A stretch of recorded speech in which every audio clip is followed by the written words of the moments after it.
ప్రైజ్లార్డ్. మన ప్రభువైన యేసుక్రీస్తు నామములో అందరికీ శుభాభివందనములు తెలియజేసుకుంటూ ఉన్నా. ఈ దినం దేవుడు మనకిచ్చినటువంటి వాగ్దానము అది ఇర్మీయా గ్రంథము 40వ అధ్యాయము 4వ లేఖనం. నేను నిన్ను భద్రముగా కాపాడెదను. ప్రభువు స్పష్టంగానే మనతో మాట్లాడుతున్నాడు. మనం అస్పష్టంగా మనకు వినబడుతుంది. కానీ ప్రభు అంటాడు, ఆయన యొక్క వాక్యం ఒక్కసారి వింటే 2 సార్లుగా వినబడినట్లుగా ఉండాలంట. మరి అలా వినబడగలిగినటువంటి మాటలు మన చెవులకు వినబడుతున్నాయా?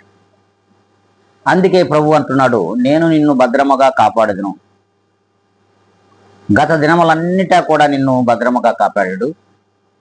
మరి ఈ దినం కూడా నిన్ను భద్రంగా కాపాడడానికి ఈ వాగ్దానమును నీకును మనకును ఇస్తున్నాడు. మరి ప్రభు యొక్క భద్రతలో మనం ఉండాలనుకుంటే ప్రభువుకు, ప్రభు మాటకు, ప్రభు వాగ్దానమునకు, ప్రభు యొక్క ఆజ్ఞలకు, కట్టడలకు కట్టుబడిన వాడిగా ప్రభువులో ఉండాలి. ప్రభువు కొరకు జీవించగలిగినట్లయితే ఖచ్చితంగా నిన్ను భద్రంగా కాపాడుతాడు. మరి అలా ఉన్నామో మనం ఒక్కసారి ఆత్మ పరిశీలన చేసుకొని ఏ దినమునండైనా ప్రభువులో మనం భద్రంగా ఉండాలి.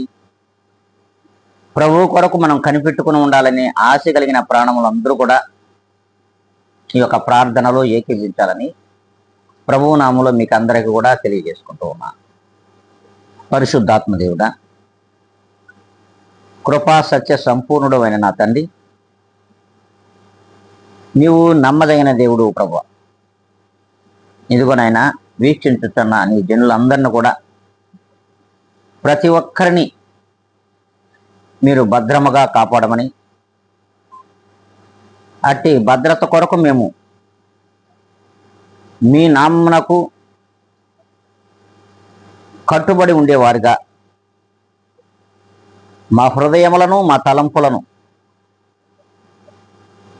మా యొక్క బ్రతుకులను కూడా మీ చేతులకే అప్పగించుకుంటూ క్రీస్తు యేసు నామములో నన్ను నేను మిక్కిలిగా తగ్గించుకొని అడిగి వేడుకొని ప్రార్థిస్తున్నాను మా తండ్రి.